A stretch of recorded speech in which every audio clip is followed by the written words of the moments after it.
Okay, we just got back from seeing Men in Black, women in black, persons in black. No, you're gonna get roasted.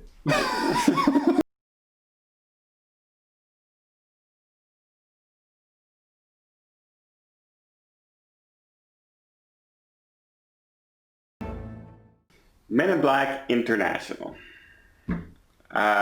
All new cast. They switched everybody around this time around. Emma Thompson was back in it. Emma Thompson's back in a minor role, if you will. We have Liam Neeson, of course, Chris Hemsworth, and Tessa Thompson. Valkyrie. Yeah, I don't... That one is kind of the thing that the whole time in the movie I'm thinking Thor Ragnarok when I'm seeing them together on the screen. I wasn't thinking that at all. I did. I was picturing that, and they didn't act or look anything like they do in those roles. In fact, actually, Tessa Thompson looked a lot stronger as far as, like, as a person, what I'm talking about. You know what I mean? Like, more forceful, more sure of themselves in Thor Ragnarok as Valkyrie than she is in this movie, where she's supposed to be that person who is sure of herself. And so she was more forceful and strong as a Valkyrie warrior in Thor Ragnarok than she was in this movie? I'm talking about the way she carries herself in the movie. Like, she's supposed to be the same kind of strong character in this movie. She's number one in physical prowess in the FBI things. We never see any of this. They're just checking a box on a list when she's going to interview to all these different things. She's the best of the best of the best. Mm-hmm. But I don't feel that when I'm watching her character in the movie, unfortunately. Like, she does a good job. I'm just saying, I wish she would have been more about just the presence of the way she carried herself, more cocky. You know what I mean? Valkyrie was cocky. She was sure of herself. She's tough. She knows what she's doing. Here it's more of like, yeah, look at where I am. Yeah, I'm here. I found my way here. But she had to play the straight person to Chris Hemsworth's character. Yeah, but she was a straight person in Thor Ragnarok too. Valkyrie's a straight. She got off the ship and she fell off her rant because she was drunk. She was drunk. Anyway, not to compare it too much to Thor Ragnarok. I just thought I was expecting a stronger character. Okay, but what we got was a duo with some chemistry. Yeah, which we expected because they had chemistry in the other movie. So it kind of felt that way. But what did you think of the story? Well, it was Men in Black. Like, my biggest criticism of Men in Black is that after the first one, you've seen them all. They're all the exact same movie.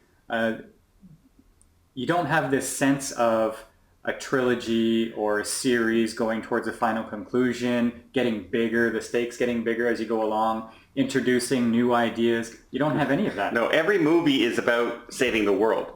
It's like an episode. Yeah. It's like an episode. It's not like, okay, what is something new and inventive we can entertain people with? It's, okay, well, we have to save the world. So we'll insert this alien. We'll make them walk through these aliens. And at the end, they'll have saved the world. That's it. You've seen every movie now. Yeah. And even like the gadgets they use are just, okay, it's now, remember when the tiny cricket that Will Smith used in the first movie there that he was, what? And it did this huge big blast. Now they're just ramping up the guns. They all look the same. They're all silver and blue. That's how you can tell they're Men in Black guns. Because they're the only ones with silver and blue guns. They're all that. There's no variation. They just get bigger. So where do you hide them on the car? Well, it's the tailpipe or it's the side mirror. And that's the interesting part. They're all guns. They all do the same thing. More power, less power, whatever. But where off the car do you get it? And then that's the big haha. Yeah. And it's just, but it's been there, done that, unfortunately, for the Men in Black series. I see now they switched it up with new characters. Do I want to see these characters in the future? I don't really care. I feel like we're not going to see Chris Hemsworth in the next Men in Black. Well, spoiler alert, the way they end the movie is he's now in charge of London and she's an agent back in the United States. But at the end of the movie, they meet up again and drive back to London. So they can continue from there. She can decide not to go back to the States. She can transfer. But like, here's an example of things that we used to look at a movie like this and go, wow, that's really cool. So she's about to head off to her first assignment in London. So they head to the subway, and there's this old rickety subway. But it's not like, it's not like Harry Potter when you head to the London train station and it's a regular train station and there's a secret entrance. When she goes, it's aliens are getting off this subway, right? It's not like there's humans interaction or anything. So it's an old looking subway. She gets in and all of a sudden everything starts changing around her and it turns into this all shiny, beautiful, modern, super fast train. She zips off to London, gets off with all these other aliens and Men in Black people, and then that's it. It doesn't transfer back to an old train. We never see an old train again. In fact, she heads back onto the train later on, and when she arrives, it's all shiny and new again. Like, what was the whole point of that whole changing? Why not just have it as a super fast subway system that gets you to, like, it got her to London from New York in like less than a minute. So, it's like the car. When you press a button, it goes super fast. All that, it was cool before. It's not necessarily so cool right now.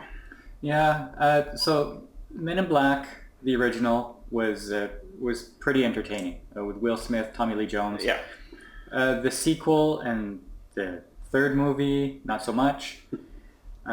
This one was a good time. Like, we're watching to see what happens. Now, I leaned over and said to Don, if this was not Chris Hemsworth and the charm that he brings to the character, I don't think this movie would have been half as good.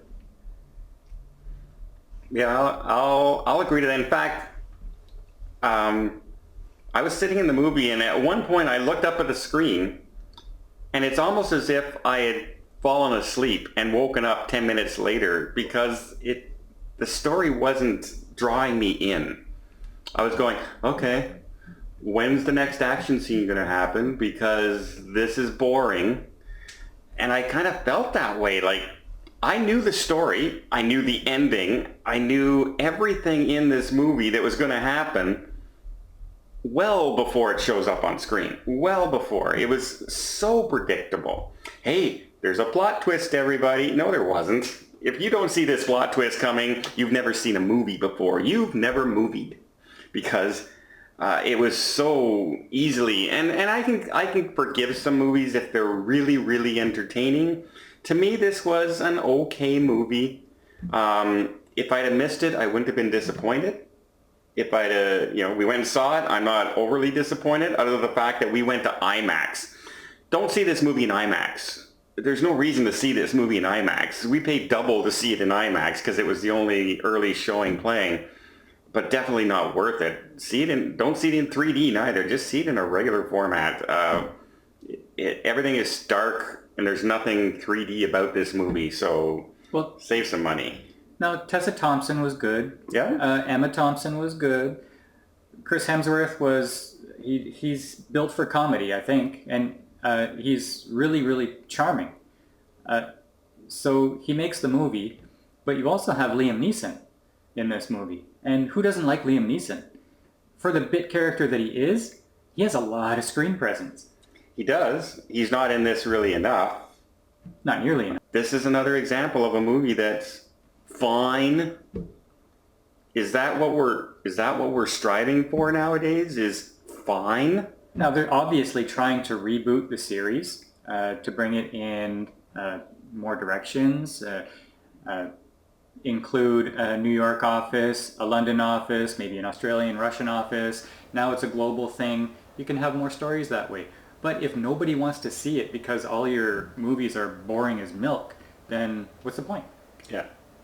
I did. Protecting Earth for mediocrity near you, I guess. I just... that's what I said. We saw 2 movies last night. Both we came out saying, fine. Both we came out saying, eh. Would you recommend to see this in theater? If you're bored. There you go. Again, if you're bored, go ahead and see this movie because it's fine. And you know what? If Chris Hemsworth wasn't in it, it'd be a lot less than fine. And Tessa Thompson too, and Liam Neeson, and Emma. The cast is great. The movies are dull nowadays, I find. Just dull. I think we peaked too early in the year with Alita and Endgame. Everything looks like it's on the way down. Yeah, it seems like studios have now pushed everything into their big market blockbuster movies that they were going to do, and the other stuff seems to be suffering for it. Because, for Marvel, Endgame was the be-all, end-all, and even their other promotional movie, Captain Marvel, just was bland compared to Endgame and Infinity Wars. I'm hoping for better movies in the future. But I was looking at the next upcoming movie lists that we're going to go see, and nothing much else out there seems to be any better. Yeah, so that's our rating. It's fine. Fine. See it if you're bored. Or wait for Netflix if you want to save $50 and not go see a movie for no reason other than you're bored.